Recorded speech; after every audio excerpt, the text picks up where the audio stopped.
فما لكم في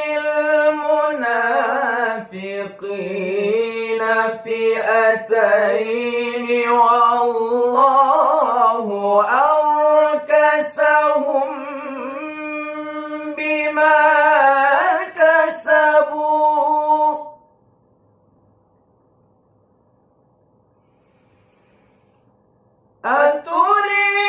أتريدون أن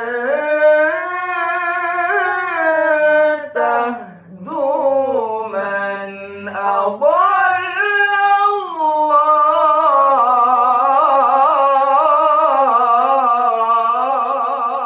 الله